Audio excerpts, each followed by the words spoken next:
अडानी और संभल मामले को लेकर लोकसभा और राज्यसभा में फंसा पेच आखिरकार विपक्ष को अविश्वास प्रस्ताव के मुहाने तक ले आया। इसी के चलते आज उपराष्ट्रपति जगदीप धनखड़ के खिलाफ विपक्षी सांसदों ने राज्यसभा में अविश्वास प्रस्ताव का नोटिस पेश किया है। बताया जा रहा है कि इस अविश्वास प्रस्ताव में कुल 71 सांसदों के हस्ताक्षर हैं। यहाँ दिलचस्प बात यह है कि इंडिया गठबंधन का हिस्सा कहे जाने वाले टीएमसी ने सदन से इस दौरान वॉकआउट कर दिया। ममता बनर्जी की पार्टी की तरफ से इस पर कोई फैसला नहीं लिया गया है। हालांकि अंकगणित की बात करें तो विपक्ष के पास उतने नंबर नहीं है कि वह धनखड़ को उनके पद से हटा सके। कांग्रेस उसकी आपत्ति जता रही है लालू जी। कांग्रेस को जताने नहीं होगा, ममता को मुख्यमंत्री नीतीश कुमार यात्रा पे जा रहे लालू जी। अच्छा जा रहा है, तब तो नैन सेकने जा रहे हैं। न तो ममता जी को दे दिया जाए। हाँ दे दे।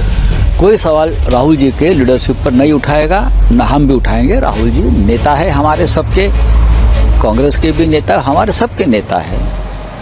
देश में जो माहौल खड़ा किया है मोदी गवर्नमेंट के खिलाफ, उसमें राहुल जी का योगदान बहुत बड़ा है। हम सब मिलकर इंडिया ब्लॉक बनाए, सिर्फ कांग्रेस नहीं। समझ नहीं पा रहे हैं, कुछ भी बयान दे देते हैं। देश को खोखला और बर्बाद करने वाला ये परिवारवादी, वंशवादी, भ्रष्टाचारी कभी राष्ट्र के हित में काम नहीं कर सकता। उधर कांग्रेस के नेता जयराम रमेश ने अपनी प्रतिक्रिया देते हुए कहा कि राज्यसभा के सभापति द्वारा अत्यंत पक्षपातपूर्ण तरीके से उच्च सदन की कार्रवाई का संचालन करने के लिए ही उनके खिलाफ औपचारिक रूप से अविश्वास प्रस्ताव लाने के अलावा कोई विकल्प हमारे पास नहीं था। 72 साल हो गए। राज्यसभा पहले गठन हुआ था मई 1952 में। पहली बार 72 सालों में विपक्ष की पार्टियों ने राज्यसभा में चेयरमैन साहब को लेकर एक प्रस्ताव मोशन सबमिट किया है। ये दर्शाता है कि स्थिति कितनी बिगड़ गई है। हम इस उम्मीद के साथ हम आते हैं कि राज्यसभा में सत्ता पक्ष होती है, विपक्ष की पार्टियां होती हैं और अंपायर के रूप में, गार्डियन के रूप में, रक्षक के रूप में चेयरमैन साहब अपनी कुर्सी पर बैठते हैं। चेयरमैन उपराष्ट्रपति भी होते हैं। सो बड़े सम्मानित हैं हमारे जो मौजूदा आज के जो चेयरमैन साहब हैं, बड़े विद्वान। इससे पहले विपक्ष ने एकजुटता की जो मिसाल पेश की वह अनूठी रही है। बता दें कि संसद परिसर में राहुल गांधी के नेतृत्व में अडानी और पीएम मोदी के छपे पोस्टर वाले बैग को लेकर विपक्ष ने अपनी मंशा पहले ही जाहिर कर दी थी। इस दौरान नवनिर्वाचित सांसद प्रियंका गांधी भी मौके पर शामिल रहीं।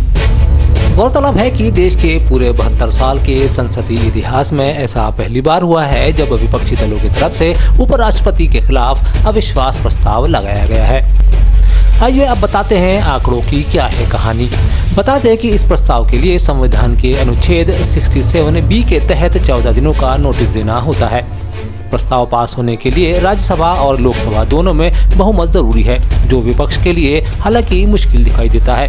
कांग्रेस और अन्य दलों को लगता है कि इस प्रस्ताव से इंडिया गठबंधन को एकजुट करने में मदद मिलेगी, जो अभी दोनों सदनों में बटा हुआ है। नहीं चल रहा है और सरकार जानबूझ के हाउस को चला नहीं रही है, या फिर इनसे चल ही नहीं रहा है, मतलब इन काबिल नहीं है ये हाउस को चलाने। क्योंकि आप देख रहे हैं हमारे जो प्रदर्शन हो रहे हैं 10:30 से 11 बजे तक होते हैं। जैसे ही हाउस शुरू होता है हम अंदर चले जाते हैं काम करने के लिए। काम हो ही नहीं रहा है। जैसे ही हम बैठते हैं ये लोग कुछ शुरू कर लेते हैं ताकि अर्जन हो जाए। और इनकी ये स्ट्रैटेजी है। मुझे लगता है ये बहस नहीं करना चाहते हैं, ये डर रहे हैं अडानी जी पे बहस करने से, डरते हैं, जानते हैं कि ये चर्चा नहीं कर सकते क्योंकि सारी बातें सामने आ जाएंगी और छुप रहे हैं। और मुझे ताज्जुब होता है, मैं तो नहीं हूँ संसद में, आज तक प्रधानमंत्री जी आया ही नहीं है। सत्र के मेरे ख्याल से 10 दिन तो हो गए होंगे, दिखते ही नहीं है यहाँ। ताज्जुब की बात है। अडानी के मुद्दा उठा रहे हैं और हम क्यों नहीं उठाएं?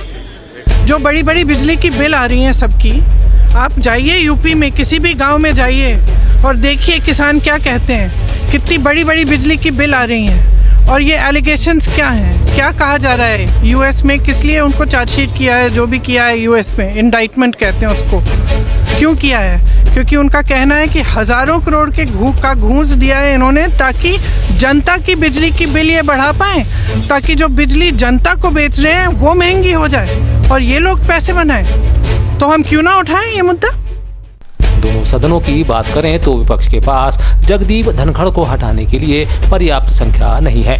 लोकसभा में उनके पास 543 सीटों में से सिर्फ 236 सीटें ही हैं और राज्यसभा में 231 में से केवल 85। इस तरह अभी तक कुल 71 सांसदों ने ही इस पर अपनी मोहर लगाई है।